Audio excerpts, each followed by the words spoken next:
गांव की गवार बहू का जादुई दर्पण।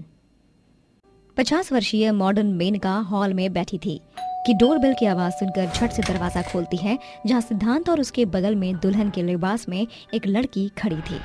सिद्धांत, अरे तेरे संग ये लड़की कौन है? माँ, ये आशना है, मेरी पत्नी और आपकी बहू। ये सुनकर सिद्धांत की माँ मेनका का गुस्सा 7वें आसमान पर पहुंच जाता है और वो शहरी स्वर में कहती है, अरे शहर की सारी लड़कियां मर गई थी क्या जो तो इस गांव की गवार को उठा लाया? तू तो काम के सिलसिले में पटना गया था ना, साथ साथ इस पिटारे को भी उठा लाया। एक तो इसका भद्दा काला रूप, ऊपर से ये देहाती पहनावा मेरी आंखों में चुभ रहा है। माँ, आशना मेरी जिंदगी का हिस्सा है और अब से आपकी बहू भी, समझिए आप। ये कहकर जैसे सिद्धांत आशना के संग कमरे की ओर बढ़ ही रहा होता है, मेनका का छोटा बेटा रोनित सिया नाम की मॉडर्न लड़की से शादी रचाकर चला आता है। Hey mom, meet my wife Siya. है ना सासू माँ? अरे वाह रोनित बेटा, क्या बहू लाया है। देख ले सिद्धांत, ये है सिया। सिया के सामने तेरी इस गवार बीवी का कोई मेल नहीं बैठता। अपनी माँ मेनका का बहुओं के प्रति भिन्न बर्ताव देख सिद्धांत कहता है, आशना के लिए आपके मुंह से अंगारे बरस रहे, वहीं शहर से होने के चलते सिया का स्वागत सत्कार हो रहा है। ये भेदभाव क्यों माँ? शट अप सिद्धांत। ऐसा इसलिए है क्योंकि मेरे और इस बहन जी में जमीन आसमान का फर्क है। कहाँ मैं मॉडर्न और कहाँ ये गांव की गोरी। ओह नहीं, छोरी। अगले दिन सिद्धांत काम के सिलसिले में बाहर चला जाता है, जिसके बाद आशना के प्रति सास मेनका, नंद वनीला और देवरानी सिया समेत सभी की जातियां शुरू हो जाती हैं। माँ कहाँ हो आप? जल्दी आओ। अरे क्या हुआ मेरी बेटी को? माँ, मुझे कॉलेज के लिए देर हो रही है, मगर अब तक ब्रेकफास्ट रेडी नहीं हुआ। क्यों री गवार की गवार, कौन से पहाड़ तोड़ रही थी जो अब तक मेरी बेटी का ब्रेकफास्ट तैयार नहीं किया? माँ जी, एक सवेरे से तो मैं काम ही किए जा रही हूँ, नाश्ता सिया भी तो बना सकती थी। मैं और नाश्ता बनाऊं? एक्सक्यूज मी, कल ही पूरे 5000 की नेल एक्सटेंशन करवाया है मैंने। माँ, आजकल इस देहातन बहन जी की जुबान बहुत जरूरत से ज्यादा चल रही है, सिया भाभी से भी जुबान लड़ा रही है। सुनो गवार की गवार, बिना चूचे पड़ के काम काज कर, वरना अपना बोरिया बिस्तर उठाकर चलती बन। ये कहकर सभी चले जाते हैं। समय गुजरता है। एक दिन आशना साफ सफाई कर रही थी, तभी घर के बाहर गाय की गुहार सुनकर वो कहती है, भूख प्यास के मारे इस गौमाता का चेहरा कैसे कुमला गया है, इसे कुछ खिला देती हूँ। आशना रसोई घर का रुख करके गाय को खाना खिलाती है। तभी उसकी सास और देवरानी वहाँ आ खड़ी होती हैं। सिया अपनी सास के कान भरती हुई कहती है, देख लीजिए सासू माँ, ये गवार गाय पर मेहरबान होकर भंडारघर को खाली कर रही है। क्यों रे देहाती, मेरे घर का राशन क्या फ्री फोकट में आता है जो इस गाय का पेट भरने में भूखे जा रही है? अब से अगले 2 दिन तक तेरा खाना बंद। बेजुबान जानवर की भूख मिटाने के चलते बेचारी आशना खुद भूखी रहकर सांस की जितनी भी यातनाएं हैं उन्हें सहती है। फिर एक रोज एक बाबा उनके घर का दरवाजा खटखटाते हैं। सिया सामने से आकर कहती है, कहो कौन हो तुम? भूखा फकीर हूँ बेटी, कुछ खाने को हो तो दे दो। एक भूखे की भूख मिटाओगी तो भगवान तुम्हें बढ़ोतरी देगा। अरे क्या ये भंडारा बट रहा है यहाँ पे? बहुत देखे तुम्हारे जैसे लुटेरे ठगी फकीरों को, अब जाओ यहाँ से। सिया को कमरे का रुख करते देख आशना बाबा को रोकते हुए कहती है, जरा ठहरिए बाबा, मैं आपको भोजन देती हूँ। आशना अपने हिस्से का भोजन बाबा को दे देती है, जिसे खाकर बाबा तृप्त होकर चले जाते हैं। फिर एक रोज सफाई के दौरान आशना के हाथों एक वॉस गिर जाता है। तभी मेनका वहाँ आकर कहती है, अरे अब क्या आफत मचाया तूने? माफ करना माँ जी, ये गुलदस्ता मेरे हाथों से गिर के टूट गया। ये देखकर मेनका गुस्से में आशना को जोरदार तमाचा जड़ते हुए उसके बाल पकड़कर कहती है, जाही गवार, बिना तोड़ फोड़ के एक काम नहीं कर सकती क्या? अब ये नुकसान क्या तेरा बाप भरेगा? ना कोई काम काज सही से आता है, ना ही पहनावा ओढ़ावा। 100% सच कहा माँ जी आपने। जब देखो फीकी पुरानी साड़ी पहनकर डोलती रहती है, किसी एंगल से ये इस घर की बड़ी बहू लगती ही नहीं। अरे काहे की बहू, मेरे लिए ये सिर्फ एक बाई है, बाई यहाँ पे। ये सब कुछ सुनकर आशना रोते बिलखते एक शांत सुनसान सड़क पर बैठ जाती है। तभी सामने से वही बाबा चल कर आते हैं। अरे बेटी, तुम तो वही हो ना जिसने मुझे अपने हिस्से का भोजन मुझे दिया था? तुम रो क्यों रही हो? क्या बताऊं बाबा, मेरी सास मेरे गांव से होने की वजह से मुझसे बेहद ही भेदभाव करती है। वो मुझे जरा भी पसंद नहीं करती, हमेशा अपनी शहरी बहू का बखान करती है और मुझे धुतकारती है। काश कि मैं भी शहरी साज सज्जा कर सकती। फिक्र मत करो, मेरे पास तुम्हारी समस्या का निवारण है। बाबा अपने झोले से टटोल कर एक दर्पण आशना को देते हुए कहते हैं, ये लो, ये एक जादुई दर्पण है। इसे जाकर जैसे ही तुम अपने कमरे की दीवार पर लगाओगी, इस दर्पण का सूक्ष्म आकार विशाल हो जाएगा। तुम इसके आगे बैठकर जिस भी रूप की मांग करोगी वो पूर्ण होगा। मगर सांझ के सूर्यास्त के संग तुम्हारा सुंदर रूप ढलने लगेगा। तब तुम इस जादुई दर्पण के पास जाना, लेकिन स्मरण रहे, बिना अपने रूप को प्राप्त किए इस दर्पण के सामने से मत हटना, वरना ये सदा के लिए टूट कर बिखर जाएगा। आशना जादुई दर्पण को घर लाकर बाबा के कहे अनुसार उसी जैसे ही अपने कमरे में सजाती है, दर्पण बड़ा हो जाता है। वो उसके सामने खड़ी होकर कहती है, जादुई दर्पण, इसी पल मेरे इस गांव के रूप को छीन ले और सुंदर से शहरी रूप में मुझे सजा दे। एकाएक जादुई दर्पण के भीतर से एक तेज चमक प्रकाशमान होकर उसके रूप में समा जाती है। आशना खुद को स्पर्श करती हुई कहती है, आह, क्या ये सचमुच मेरा ही अक्स है? इस जादुई दर्पण ने तो मेरे रूप की काया पलट ही कर दी। आशना का नया रूप देखकर सभी का चेहरा पीला पड़ जाता है। माँ जी, कैसी लग रही हूँ मैं? लगता है सास के स्वर ने तुझ पर विशेष असर किया है। तेरे इस वेशभूषा से संतुष्ट हूँ मैं। सास के मुंह से अपने रूप की सराहना सुनकर आशना बहुत खुश होती है। जैसे ही सांझ होती है, आशना अपने पुराने रूप के अस्तित्व को ढलता देखकर भागकर कमरे का किवाड़ बंद करके जादुई दर्पण के सामने आकर कहती है, ए जादुई दर्पण, जल्दी से मेरे शरीर को शहरी सुंदरी रूप प्रदान करो। जादुई दर्पण आशना को सर से पांव तक नए रूप में परिवर्तित करता है। 1 महीने का पड़ाव पार होते ही सिद्धांत घर आकर आशना के नए अक्स को देखकर कहता है, आशना, ये कैसी वेशभूषा पहनी है? सिद्धांत जी, मैंने ये पहनावा अपनी पसंद से नहीं, बल्कि ससुराल और सासू माँ के यातनाओं ने मुझे गांव से शहर की होने पर विवश कर दिया। आशना, मैंने तुम्हारी सादगी से प्यार किया था, मगर सभी की चंद बातों से तुमने अपना चेहरा ही बदल दिया। समय गुजरता है।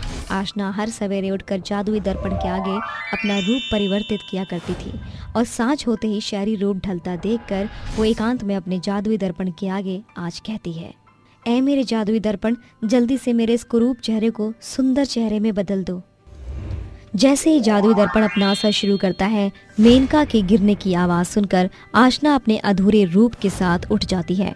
उसी पल दर्पण टूटकर चूर चूर हो जाता है और आशना का पुराना रूप प्रकट हो जाता है। वो अपनी जख्मी सास को अस्पताल लेकर आती है। कुछ घंटों बाद मेनका बेहोशी से बाहर आती है। सासू माँ, अब आप कैसा महसूस कर रही हैं? बहू, ये तेरा स्वरूप कैसे बदल गया? सासू माँ, मेरा वो शहरी स्वरूप एक जादुई प्रतिबिंब से बना था। आज उस दर्पण के टूटते ही मैं पुनः भद्दी बहू बन गई। बहू, आंसू मत बहा। आज मैं जान चुकी हूँ, इंसान का आकर्षण नहीं बल्कि स्वभाव ही उसका सच्चा श्रृंगार है। तेरा दिल दर्पण की भांति एकदम साफ है। तू तो सच्चा हीरा है। शहरी सोच रखने वाली मेनका का नजरिया बदला देख आशना की आंखें भर आती हैं और दोनों सास बहू बीती बातें भूलकर नए सिरे से शुरुआत करती हैं। बहुत दिन हो गए शिकार को ढूंढे हुए। आज गांव में जाकर अपने लिए एक बढ़िया सी ताजी ताजी शिकार ढूंढूंगी जिसे खाकर मेरी भूख मिट जाए। चुड़ैल जंगल से गांव की तरफ बढ़ती आ रही थी और अपने खाने के लिए गांव के किसी आदमी को ढूंढ रही थी, लेकिन उसे गांव में कोई भी आदमी दिखाई नहीं दिया, जिसके बाद उसे गुस्सा आने लगा। अरे, ये गांव के सभी लोग कहाँ जाकर मर गए? कोई भी दिख नहीं रहा है। मुझे तो बहुत जोरों से भूख लगी है। अब मैं क्या खाऊं? तभी चुड़ैल अपने आसपास की जगह को देखने लगती है, जहां उसे गांव के एक कौशल नाम के आदमी के घर के बगीचे में लाल लाल टमाटर दिखाई देते हैं, जिन्हें देखकर चुड़ैल अपने आप से कहती है, अरे, ये लाल लाल चीज क्या है? तभी चुड़ैल उन टमाटर में से एक टमाटर तोड़कर सूंघने लगती है, जिसके बाद उसे उसकी खुशबू बहुत ही प्यारी लगती है और उसे खाने लगती है। अरे वाह वाह, क्या स्वाद है इसका। एकदम रसीले और खट्टे मीठे, बहुत ही कमाल की चीजें हैं। इन्हें ही खा लेती हूँ अपना पेट भरने के लिए। चुड़ैल धीरे धीरे कौशल के बगीचे के सारे टमाटर खा जाती है और वहाँ से चली जाती है। अगले दिन सुबह जब कौशल अपने टमाटर के बगीचे में पानी डालने आता है तो उसे अपने बगीचे से सभी टमाटर गायब मिलते हैं, जिन्हें देखकर वो बहुत ही परेशान हो जाता है और गांव के कुछ लोगों को इकट्ठा करके उनसे पूछता है। अरे भाइयों, ये काम किसका है? कौन मेरे बगीचे के सभी टमाटर चुरा कर ले गया है? सीधी सीधी तरह बता दो, नहीं तो अच्छा नहीं होगा। अरे ओ कौशल के बच्चे, हमारे ऊपर इल्जाम क्यों लगा रहा है? हम क्या तुझे चोर दिखते हैं? अरे हमारी तो इतनी बड़ी खेती है, हम भला तेरे 2-4 टमाटर को चुरा कर क्या करेंगे? अच्छा चलो मान लिया हमारे टमाटर तुम लोगों ने नहीं चुराए हैं, लेकिन तुम लोग हमारी मदद तो कर सकते हो ना। आखिर एक रात में मेरे बगीचे के टमाटर कहाँ गायब हो गए? कौशल गांव के लोगों से अपने टमाटर के गायब होने के लिए मदद मांगता है, लेकिन उसके इस बर्ताव की वजह से गांव में से कोई भी उसका साथ नहीं देता। उस दिन रात के समय वो अपनी पत्नी विमला से कहता है। अरे विमला, क्या बताऊं तुझे, एक ही तो सहारा था मेरे पास टमाटरों के बगीचे का, जिससे मैं अपने रोजमर्रा का खर्चा निकाल दिया करता था। अब तो मेरे पास एक आना भी नहीं है। एक काम कर, घर में जो चावल रखे होंगे बस उन्हें ही बना ले। आज की रात उन्हें खाकर सो जाएंगे, अगले दिन सुबह में दूसरा काम ढूंढ लूंगा। बेचारा कौशल अपनी पत्नी विमला के साथ सूखे चावल खाकर सो जाता है। वहीं रात होते ही गांव में चुड़ैल दोबारा से आ जाती है और जैसे ही चुड़ैल कौशल के बगीचे के पास पहुंचती है, उसे उस जगह एक भी टमाटर दिखाई नहीं देता। अरे ये क्या, कल ही तो मैंने यहाँ इतने सारे टमाटर देखे थे जो मैंने खाए भी थे, लेकिन आज यहाँ एक भी टमाटर नहीं है। ये कैसे हो सकता है? अब मैं क्या खाऊंगी? चुड़ैल ये सोच ही रही होती है, तभी उसे एक उपाय आता है। अरे मैं ये सब क्यों सोच रही हूँ, जबकि मेरे पास तो कमाल की शक्तियाँ हैं। अगर मैं उनका इस्तेमाल करूँ तो यहाँ पर ढेर सारे टमाटर उगा सकती हूँ।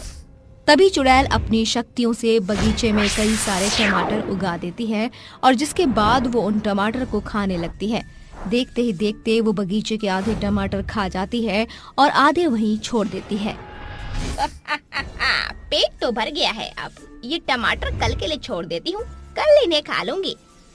ये कहकर चुड़ैल वहाँ से चली जाती है और अगले दिन सुबह जैसे ही कौशल काम ढूंढने के लिए निकल रहा होता है, उसकी नजर उसके बगीचे पर पड़ती है, जहाँ ढेर सारे टमाटर उगे होते हैं, जिन्हें देखकर कौशल बहुत खुश होता है और अपनी पत्नी विमला को आवाज लगाने लगता है।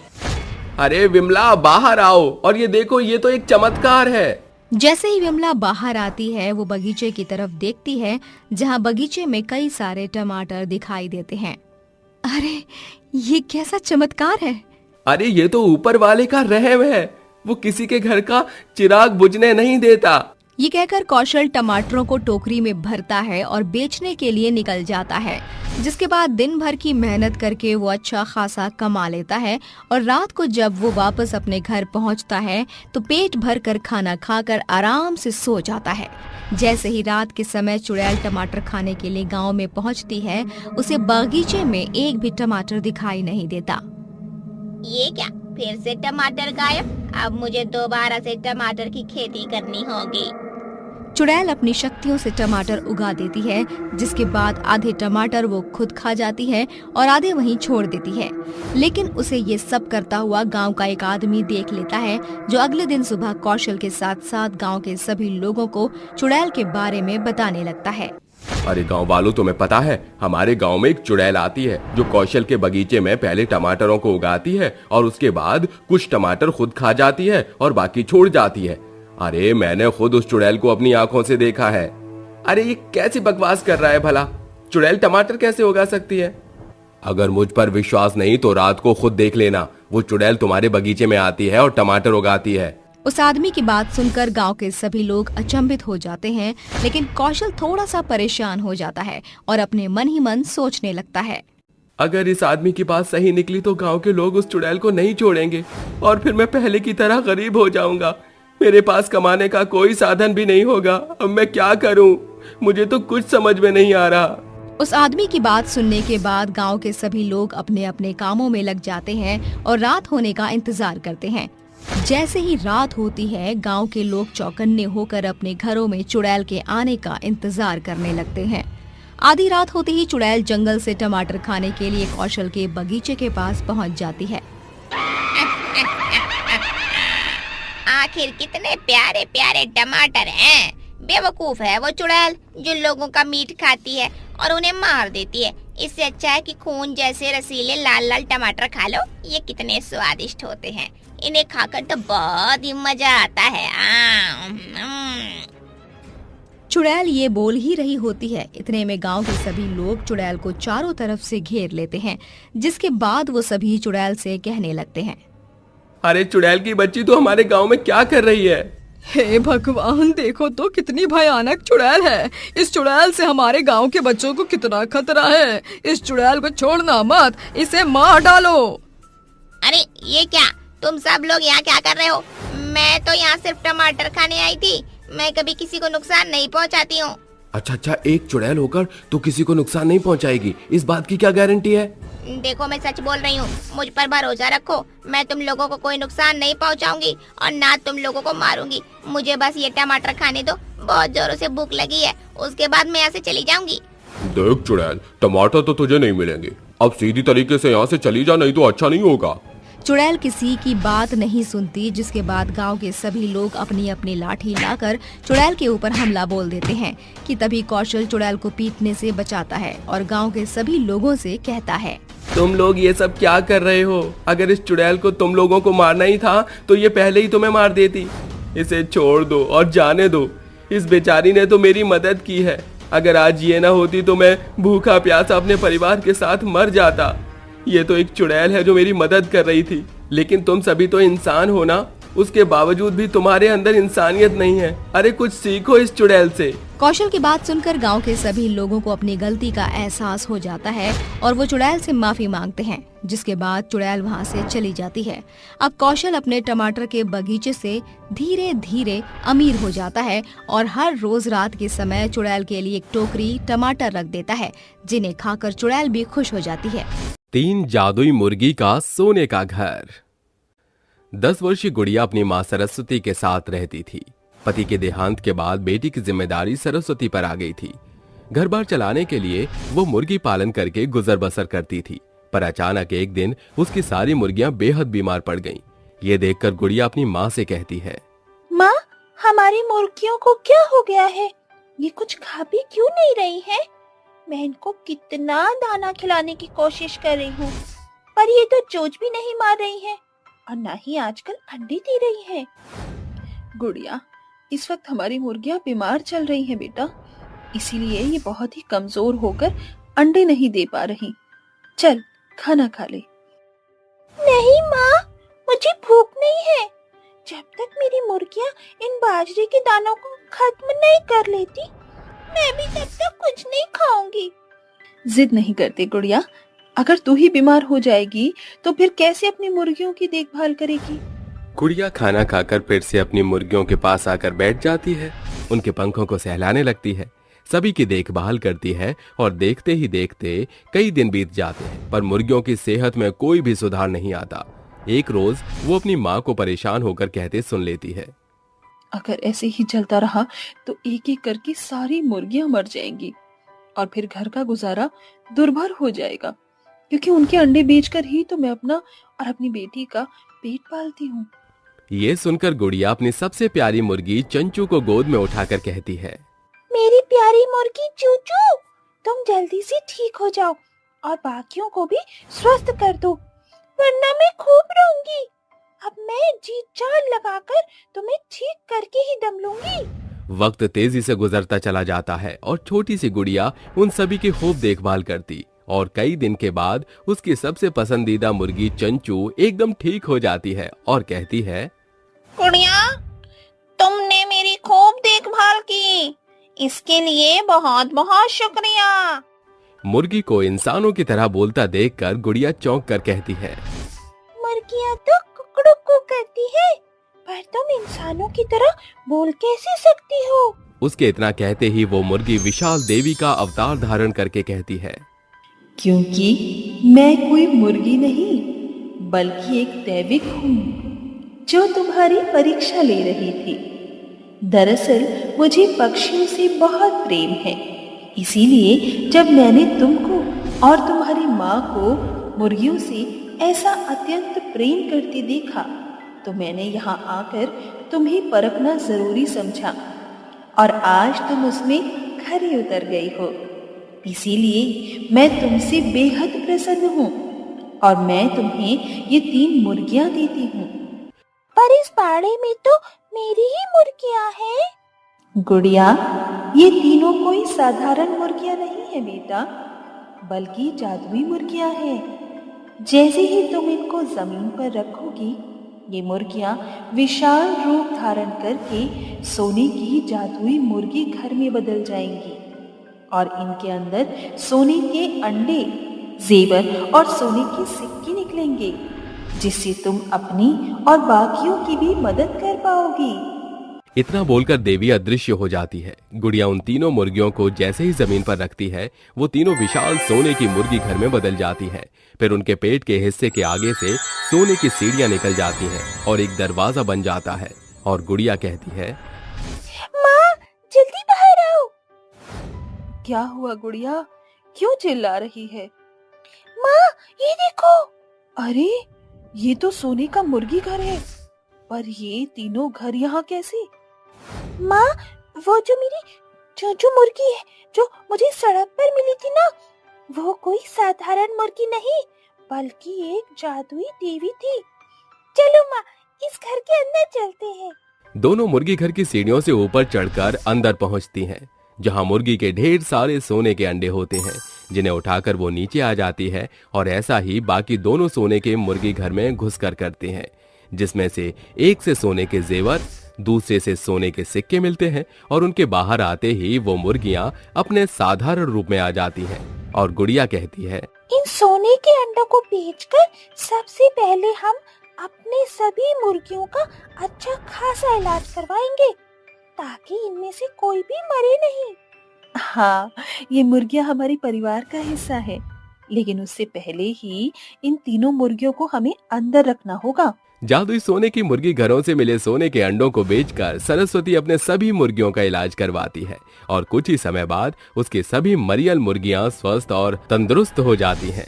और हर दिन सरस्वती और गुड़िया जरूरत पड़ने पर अपने तीनों मुर्गियों को घर से बाहर लाती हैं और मुर्गियां विशाल रूप धारण करके सोने के जादुई मुर्गी घर में बदलकर उनकी मांगों को पूरा करती थीं।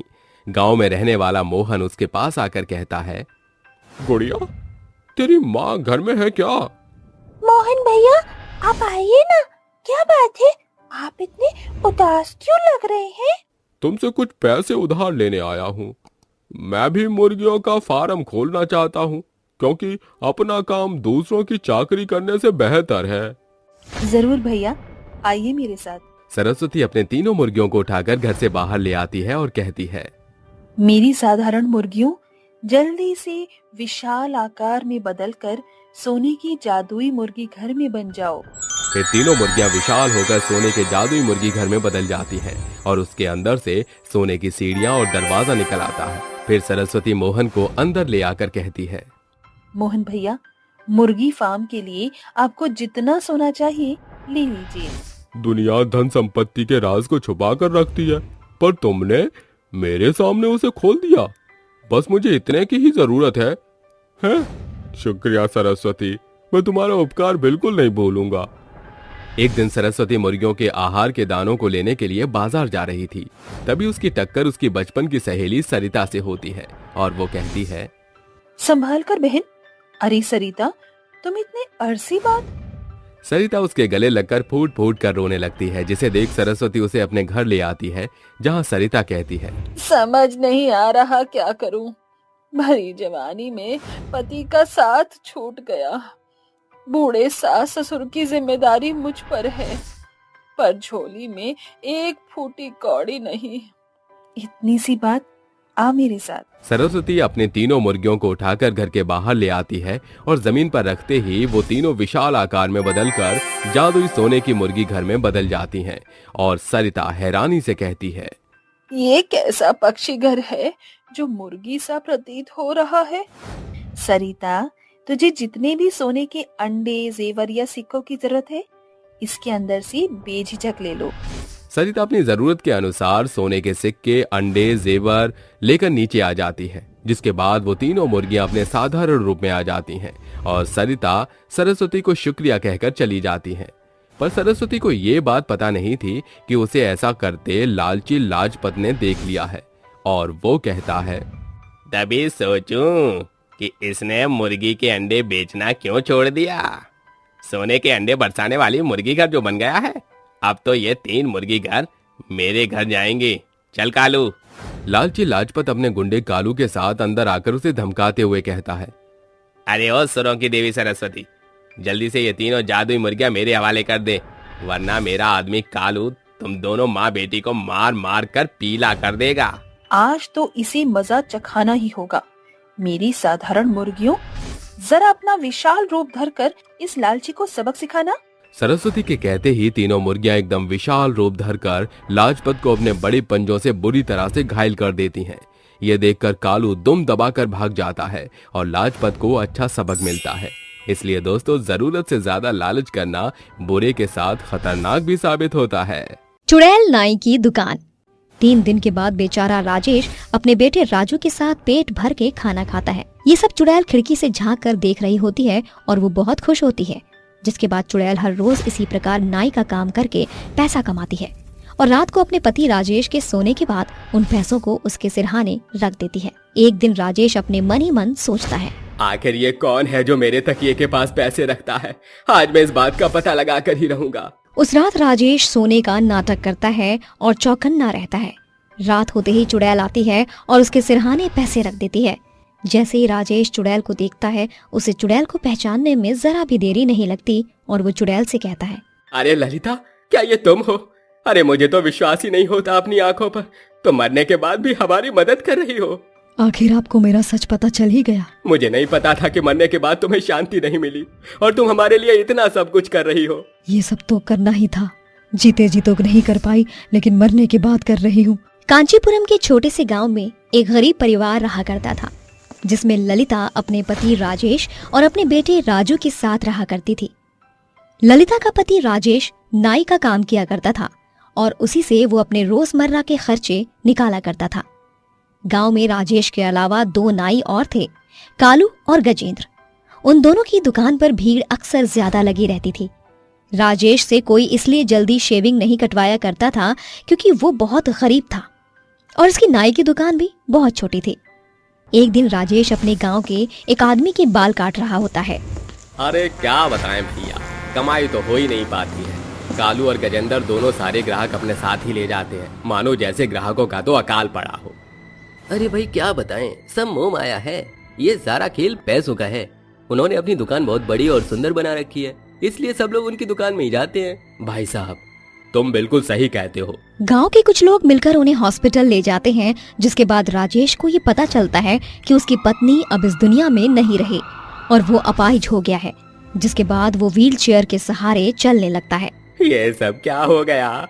मैं तो आगे बढ़ने की सोच रहा था। आगे बढ़ने लायक अब मेरे पैर ही नहीं रहे। ऊपर से मेरी पत्नी ललिता भी मुझे छोड़ गई। अब मैं अकेले इस दुनिया में क्या करूँगा? राजेश को कुछ समझ नहीं आ रहा होता है। वो अपने बेटे राजू के साथ रहने लगता है, लेकिन कुछ दिन तो उनके निकल जाते हैं और उसके बाद उनके घर में राशन भी खत्म हो जाता है। एक दिन राजू अपने पिता राजेश के पास आकर कहता है, पिताजी, मुझे बहुत जोरों से भूख लगी है, कुछ खाने को दे दो। बेटा, मुझे माफ कर दो। तुम तो जानते हो मैं अब चल नहीं सकता। मेरे पास पैसे भी नहीं है, मैं तुम्हें कहाँ से खिलाऊं? 2 दिन तक राजेश और राजू दोनों भूखे प्यासे ऐसे ही रहते हैं। वहीं दूसरी तरफ ललिता की आत्मा को शांति नहीं मिलती और वो भटकते भटकते अपने पति और बेटे को देखने के लिए अपने घर पहुंच जाती है। ललिता एक खिड़की से झांक कर देखती है। हे भगवान, ये सब क्या देख रही हूँ मैं? मेरे मरने के बाद तो मेरा पति अपाहिज हो गया है और मेरा बेटा भूख से तड़प रहा है। अगर इसी प्रकार चलता रहा तो ये दोनों तो मर जाएंगे। मुझे इनके लिए कुछ तो करना ही होगा। ऐसा सोचकर चुड़ैल को एक आइडिया आता है। अरे पहले मेरा पति नाई का काम किया करता था, तो क्यों ना अब मैं भी नाई का काम करना शुरू कर दूं। मैं ऐसी कटिंग करूंगी कि सब लोग मेरे पास भागे चले आएंगे। ऐसा सोचकर अगले दिन चुड़ैल अपना भेष बदलकर गांव में आ जाती है और नाई का काम शुरू कर देती है। चुड़ैल एक सुंदर सी औरत का रूप धारण कर लेती है, जिसकी वजह से गांव के सभी मर्द उसकी दुकान पर लाइन लगा देते हैं और उसी की दुकान में आना शुरू कर देते हैं। देखते ही देखते चुड़ैल गांव के सभी लोगों की कटिंग करना शुरू कर देती है, जिसके चलते चुड़ैल कई सारा पैसा कमा लेती है। अरे वाह, क्या बात है! इतना सारा पैसा! मुझे नहीं पता था कि अगर मैं काम करूंगी तो इतना पैसा कमाऊंगी। काश ये मैंने मरने से पहले सोचा होता। चलो कोई बात नहीं, अब मैं इन पैसों को अपने पति राजेश को दे देती हूँ। चुड़ैल अपने पति राजेश के पास पहुंच जाती है, जहां रात के समय राजेश सो रहा होता है। चुड़ैल छुपकर उसके तकिए के पास सारे पैसे रख देती है, जिसके बाद वो वहां से गायब हो जाती है। अगले दिन जैसे ही राजेश की आंखें खुलती है, उसे अपने तकिए के पास इतने सारे पैसे देखकर हैरानी होती है। अरे राजू, कहाँ है तू? अरे जल्दी से यहाँ। राजू फौरन अपने पिता राजेश के पास पहुंच जाता है, जिसके बाद राजेश राजू से कहता है, अरे बेटा, इतने सारे पैसे तू कहाँ से लेकर आया? नहीं पिताजी, ये पैसे मैं नहीं लेकर आया हूँ। मुझे नहीं पता ये पैसे कहाँ से आए। राजेश ये सुनने के बाद बहुत संकोच में रह जाता है कि तभी राजू कहता है, पिताजी, आज हमें 3 दिन हो गए हैं बिना खाना खाए। शायद ऊपर वाले ने हमारी खुद मदद की है। लाओ इन पैसों को मुझे दो, इनसे मैं खाने के लिए कुछ लेकर आता हूँ। राजेश उन पैसों को राजू को दे देता है, जिसके बाद राजू उन पैसों से खाना और राशन ले आता है। लेकिन मेरे पास इतने पैसे नहीं हैं जो मैं अपनी नाई की दुकान को बड़ा कर सकूं। उस आदमी की कटिंग करने के बाद वो इस बात को सोचता सोचता अपने घर पहुंच जाता है, जिसके बाद वो अपनी पत्नी ललिता को बुलाता है और उससे कहता है, देखो ललिता, हमारी नाई की दुकान बहुत छोटी है, इसी वजह से कोई हमारी दुकान में नहीं आता। मैं सोच रहा था कि मुखिया से थोड़े पैसे ले लूं और अपनी दुकान को थोड़ा सा बड़ा कर दूं। लेकिन हम उनके इतने सारे पैसे लौटाएंगे कैसे? अरे चिंता मत करो, जब मेरी दुकान में ग्राहक बढ़ेंगे तो पैसे भी आएंगे और उन्हीं से हम मुखिया को पैसे चुकाते रहेंगे। ललिता राजेश की बात मान जाती है, जिसके बाद वो दोनों मुखिया के घर जाने के लिए निकल पड़ते हैं। लेकिन रास्ते में अचानक से एक बहुत बड़ी गाड़ी के साथ उनकी टक्कर हो जाती है। राजेश के दोनों पैरों पर गाड़ी चढ़ जाती है, जिससे उसके पैर खराब हो जाते हैं। वहीं दूसरी तरफ ललिता के सिर से बहुत खून बहने लगता है। राजेश वहां पड़ा हुआ अपनी पत्नी ललिता को देख रहा होता है और तड़प तड़प कर लोगों से मदद मांगता है। अरे कोई मेरी मदद करो, अरे मेरी पत्नी को कोई हॉस्पिटल लेकर चलो, कोई हमारी मदद करो। आप चिंता मत कीजिए, आज के बाद आप दोनों को कोई परेशानी नहीं होगी, और हाँ, मैं आपके पैरों का भी इलाज करवाऊंगी। देखना, आप अपने पैरों पर खड़े हो जाएंगे। अपनी चुड़ैल पत्नी को देखकर राजेश बहुत खुश होता है, जिसके बाद चुड़ैल धीरे धीरे करके खूब पैसा कमाती है और राजेश के पैरों का इलाज करवा देती है। कुछ समय बाद राजेश अपने पैरों पर चलना शुरू कर देता है, जिसके बाद वो एक दिन अपनी चुड़ैल पत्नी से कहता है, ललिता, तुमने हमारी बहुत मदद की है और हमें इस मुकाम पर पहुंचा दिया कि अब हम अपने लिए खुद कर सकते हैं। मेरी मानो यहाँ से मुक्त हो जाओ, अब मैं अपने बेटे का ख्याल खुद रख लूंगा। ये सुनकर चुड़ैल को बहुत खुशी मिलती है और वो खुशी खुशी वहाँ से मुक्त हो जाती है, जिसके बाद राजेश एक अच्छी सी दुकान खोलकर अपना नाई का काम दोबारा से शुरू कर देता है। इस बार उसकी दुकान में अच्छे खासे ग्राहक आने शुरू हो जाते हैं, जिससे उसका काम अच्छा खासा चलने लगता है। गरीब की किस्मत। ये कहानी है गरीब से मछुआरे करण की। वो अपनी पत्नी वैशाली के साथ एक छोटे से झोपड़े में रहता था। वो इतने गरीब थे कि अगर करण मछली पकड़कर लाता तो उनके घर में चूल्हा जलता, और जिस दिन करण मछली नहीं पकड़ता उस दिन उनके घर में चूल्हा ही नहीं जलता। ऐसे ही एक दिन करण मछली पकड़ने के लिए जाता है। उसे देख उसके गांव का एक आदमी भूरा उससे बोलता है, अरे भैया, तुम यहाँ पर काहे आए हो? क्यों? मैं क्यों ना आऊं भला? आखिर मैं भी तो मछुआरा हूँ, मेरा घर भी तो इससे ही चलता है। अरे हाँ भैया, वो तो हमको पता है, लेकिन तुम्हारी तो मछली का जाल ही फटा हुआ है। हाँ भैया, तुम सही बोल रहे हो, लेकिन अब जैसा भी है हम अपना गुजारा तो इससे ही करते हैं। तो भैया तुम अच्छा सा एक मछली पकड़ने के लिए नया जाल ले लो ना। नहीं भैया, हमारे पास इतना रुपया नहीं है जो हम नया जाल खरीद सकें। अरे ओ भैया जी, हम तो भुला गए थे कि तुम जब मछली पकड़ते हो वही दिन तुम्हारा चूल्हा जलता है, और जिस दिन तुम मछली नहीं पकड़ते हो वो दिन तुम्हारा चूल्हा नहीं जलता है। भूरा करण का मजाक बनाने लगता है। बेचारा करण उदास हो जाता है और अपनी मछली पर ध्यान देने लगता है। लेकिन हर रोज की तरह आज भी उसके जाल में कोई भी मछली नहीं फंसी। करण को अब ये बात सताने लगी कि उसके पास जाल नहीं है, और वो सोचने लगा, आज भी कोई भी मछली नहीं फंसी, आज फिर मेरे घर में चूल्हा नहीं जलेगा। पता नहीं भगवान क्या कर रहे हैं, मैं आज अपनी पत्नी को क्या खिलाऊंगा। करण ये सब सोच रहा था और कुछ देर बाद वो घर आ जाता है। जैसे ही वो घर आता है उसकी पत्नी वैशाली उससे बोलती है, करण जी, आज मछली पकड़ी है आपने या कुछ भी नहीं लेकर आए हो तुम? वैशाली, दरअसल मुझे कुछ कहना है। हाँ करण जी, बोलिए। वैशाली, तुम गुस्सा तो नहीं करोगी ना? नहीं करण जी, मैं गुस्सा नहीं करूंगी। बताइए ना, क्या बात है? वो मेरा मछली पकड़ने वाला जाल फटा हुआ है और उसमें जो भी मछली फंसती है वो चारा खाकर बाहर आसानी से निकल जाती है, मेरे जाल से छूट जाती है। इस वजह से मैं मछली नहीं पकड़ पा रहा हूँ और आज तो भूरा ने मेरा मजाक बना दिया। भूरे ने मजाक बनाया? वो कैसे? करण उसको सारी बात बता देता है और उदास हो जाता है। करण को उदास देखकर वैशाली बोलती है, अरे करण जी, आप चिंता क्यों करते हो, मैं हूं ना। वैशाली अपने गले का मंगलसूत्र निकालकर करण को देते हुए बोलती है, करण जी, ये मेरा मंगलसूत्र है, इसको आप सुनार के पास जाकर बेच दो और उससे जो भी पैसे मिलेंगे उसे आप जाल ले लेना। अरे वैशाली, तुम पागल हो क्या? तुम्हारे पास सुहाग की बस यही निशानी है और तुम मुझे इसको भी बेचने को बोल रही हो? भगवान ने चाहा तो आप दिन रात तरक्की करोगे तो मैं ऐसे मंगलसूत्र एक नहीं बल्कि बहुत सारे ले लूंगी। उसकी ये बात सुनकर करण की आंखों में आंसू आ जाते हैं और उसको गले से लगा लेता है। थोड़ी देर बाद करण उस मंगलसूत्र को बेच देता है और अपने लिए जाल ले आता है और जो थोड़े पैसे बचते हैं उससे घर का राशन ले आता है। और अब दिन गुजरने लगते हैं, लेकिन करण के घर की स्थिति नहीं सुधरती। एक तरफ तो करण अपने बगल में रहने वाले भूरा से परेशान था क्योंकि वो उसको हर दिन उल्टा सीधा बोलता था, तो वहीं बेचारी वैशाली अपनी पड़ोसन से परेशान थी। उसके पास कोई भी आता तो उसको ताने मार के चला जाता। एक दिन सरिता वैशाली के पास आती है और उससे बोलती है, अरे वैशाली, मैंने सुना है कि तेरे पति का काम नहीं चल रहा। बेचारा वो भी परेशान रहता है, उसको तो दो जगह चीजें संभालनी पड़ती हैं। बेचारा बाहर से थक हार के आता है, ऊपर से तुम्हें भी देखता है। हाँ बहन, बोल तो तुम सही रही हो। बहन, मैं तो हमेशा सही ही बोलती हूँ। उसकी तो घर आकर चिंता और बढ़ जाती होगी तुम्हारी शक्ल देखकर। बहन, तुम ऐसा क्यों बोल रही हो?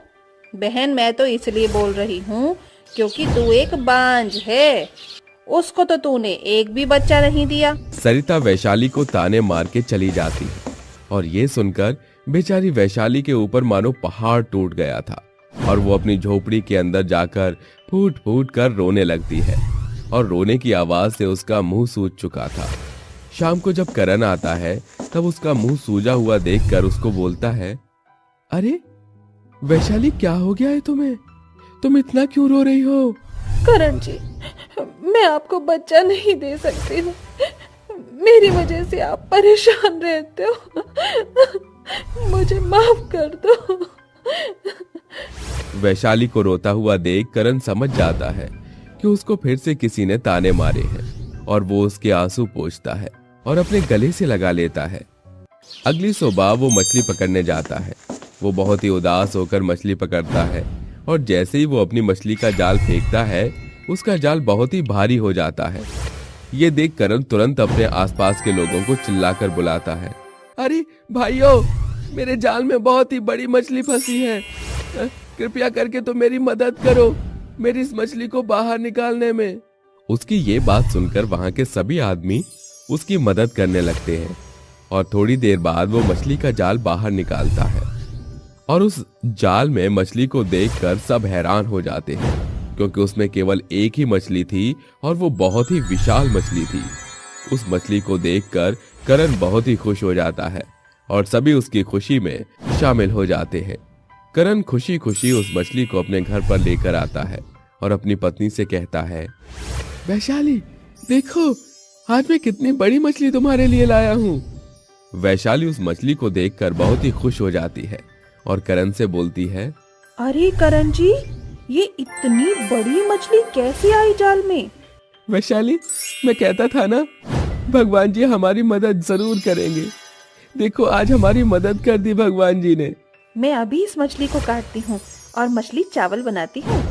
हाँ वैशाली, मुझे तो वैसे भी बहुत भूख लग रही है। वैशाली उस मछली को काटने लगती है और जैसे वो मछली काटती है वो उस मछली को देखकर हैरान हो जाती है और खूब तेज चिल्लाती है। क्या हुआ? तुम ऐसे क्यों चिल्ला रही हो? करण जी, देखो, इस मछली में से तो एक बच्ची निकली है और साथ में इतने सारे पैसे भी हैं। उसकी ये बात सुनकर करण वहां आता है और देखता है एक लड़की और उसके अगल बगल में 2000 के नोटों की गड्डियां रखी हुई हैं। ये देखकर उनकी आंखों में आंसू आ जाते हैं और करण अपनी पत्नी को बोलता है, देखा वैशाली, मैं कहता था ना कि भगवान हमारी मदद करेंगे, और देखो भगवान ने हमारी मदद कैसे करी है। हाँ करण जी, आप सही बोल रहे हो। भगवान ने हम गरीबों के ऊपर रहम कर दिखाया है। मेरी कोई औलाद नहीं थी, औलाद के रूप में इस बच्ची को दे दिया है, और हमारे पास घर चलाने के लिए पैसे नहीं थे तो भगवान ने हमें इतने पैसे दे दिए हैं। अब करण और वैशाली उस लड़की को पालने लगते हैं और उन पैसों से अपना एक मछली का बिजनेस शुरू कर देते हैं और उनका वो बिजनेस बहुत ही चलता है। देखते ही देखते वो बहुत अमीर हो जाते हैं और खुशी से अपनी बच्ची के साथ रहने लगते हैं।